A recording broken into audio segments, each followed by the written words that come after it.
made. So we're going to just go over the ingredients right quick.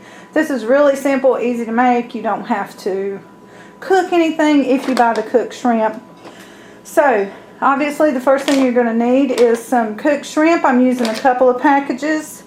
They're 12 ounces each. So you just need a pound and a half of shrimp, I guess. That'd be good for what I'm doing here. A few ripe avocado. And I got a couple of limes, mostly for garnish here, but we are going to squeeze some into the mixture. Got a purple onion, about 6 Roma tomatoes, and a jalapeno, which you can, if you're serving this to kids and they don't like spicy foods, you can leave the jalapeno out, just dice it up and put it on the side. And ketchup, yes, and ketchup. And I will say, for those of you who don't know my channel, my husband was Mexican, and he taught me this recipe. It was the way his mom made it. So, and you need a cocktail sauce, and I like to get the name brand cocktail sauce because when I've bought other brands before, I just feel like they don't taste the same. There's something a little off about them. So, and then you just need a bowl for mixing it and storing it in. Okay, so the other thing I'm going to do before I start dicing anything up is I'm going to pour this shrimp into a bowl with a colander in it just to drain the water. And I want to detail mine, so I think I'm going to take all the tails off too before I finish everything up. So I'm just taking that out, and I'm going to go sit it. So I'm going to sit these in the fridge and let the water drain out of them, and I'm going to go ahead and start dicing everything up.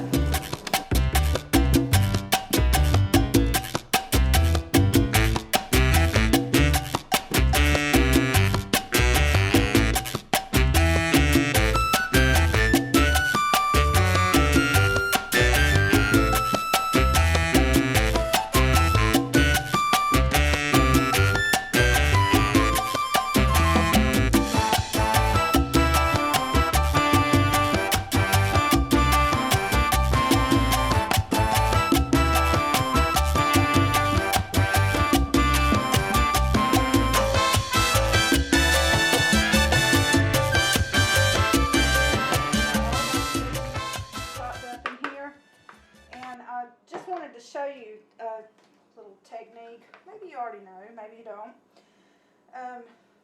that Julian showed me how to do with the lime, and we want some fresh lime juice in this. So what you want to do before you slice it is just kind of put all your weight on it and roll it around, loosen up all them juices in there, and then with your not so sharp knife like the one I've got,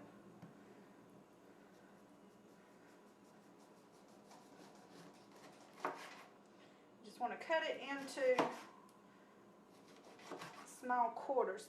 The more you cut it, I think the more juice you're going to get out of it. So I'm just going to take and squeeze all of the juice into there that I can get out. I don't have a whole lot of strength, but I'm giving it a try. What I'm going to do is take the other half of the lime and just cut it up and leave it sitting aside for now, because I want to go ahead and add the ketchup and the cocktail sauce. And with the ketchup, I just I add slowly. I don't add a lot. Just a couple of tablespoons to start with. And then with there's not really a recipe, I guess, for the amount of stuff you put in here. You just want to go by taste. So add a little bit at a time of the ingredients until you get the taste you want. So I'm going to do a half a cup of the cocktail sauce and about 2 tablespoons of the ketchup. And you notice I have not put the shrimp in here, and I'm going to tell you why. I just added a couple of dashes of salt, maybe a teaspoon, half a teaspoon. You don't want to add the shrimp to this. And it's something I learned through trial and error over the years. Because if you're going to have this in the fridge even overnight and you put salt in this, maybe even if you don't put salt, that salt is going to draw, all the water is going to start to come out of the shrimp. And this is the kind of thing that if you leave it in the fridge overnight covered, it's going to taste a lot better in the morning. The onions and the tomatoes and all the flavors are going to kind of incorporate together, and it's going to be really delicious. Cover it and put it on.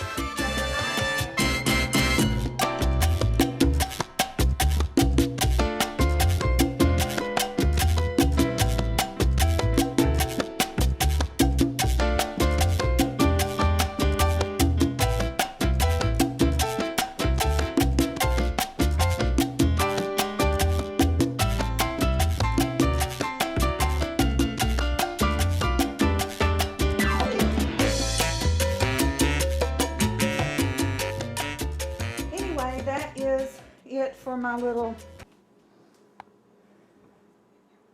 recipe. You can see that they don't look terrible. I wish I could have found stemmed glasses, but this will do. So they are ready to eat. Those girls are in there like, can we have some now, please?